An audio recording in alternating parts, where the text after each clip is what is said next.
Assalamualaikum dan salam sejahtera. Anda bersama saya Nur Asmida Arifin dalam berita 3 dimensi Institut Pembangunan dan Kecemerlangan Kepimpinan AILID.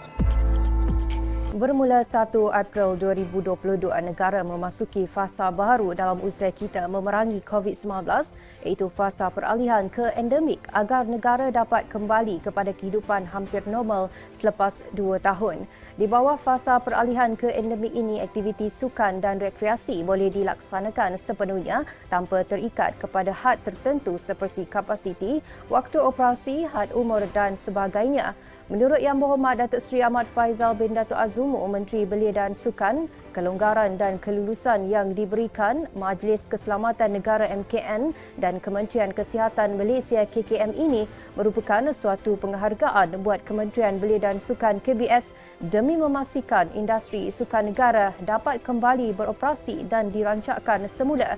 Tambah beliau lagi adalah menjadi harapan agar rakyat Malaysia, penggiat industri sukan dan para atlet dapat mematuhi sepenuhnya garis panduan yang dikeluarkan tersebut. KBS juga akan meneruskan pemantauan pematuhan SOP menerusi inisiatif Rakan Muda Sports Bubble Volunteers bagi tujuan advokasi dan pemerkasaan komuniti di bawah fasa peralihan ke endemik ini. Sekiranya orang ramai memerlukan maklumat lanjut, bolehlah menghubungi Sekretariat SOP Sektor Sukan dan Rekreasi melalui email sopsportrec@kbs.gov.my atau menerusi talian 03 8871 3585 pada setiap hari Isnin hingga Jumaat pada jam 8 pagi hingga 5 petang, kecuali cuti umum dan hari kelepasan am.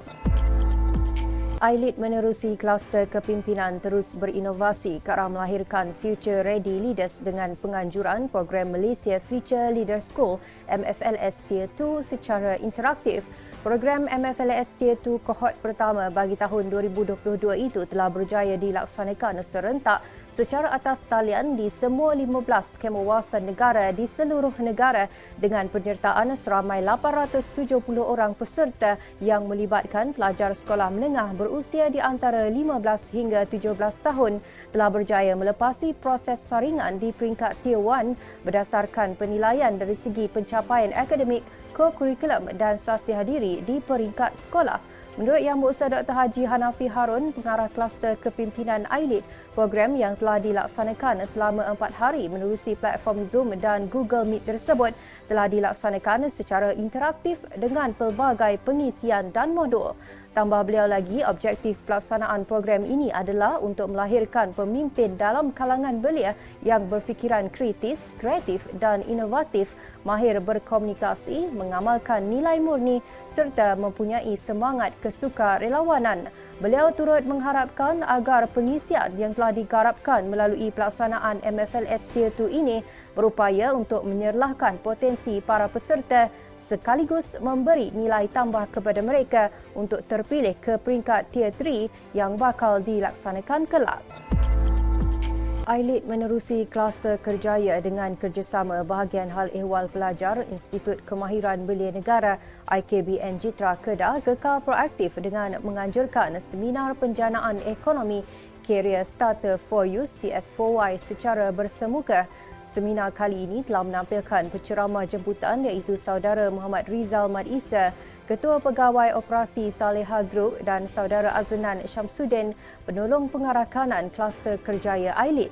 Menurut Saudara Muhammad Rizal, mahasiswa perlu mempunyai pelan perancangan strategik dan menerapkan minda usahawan umpama tiada yang dapat menghalang seseorang itu untuk berjaya dalam mencapai sesuatu yang diimpikan. Tambah Saudara Aznan pula, kebolehpasaran seseorang graduan dinilai dalam pelbagai aspek, terutama kemahiran insaniah yang menjadi nilai tambah bagi pembangunan kerjaya masa hadapan seperti bijak membuat keputusan dan melahirkan modal insan berkualiti, berketerampilan serta berdaya saing di pasaran.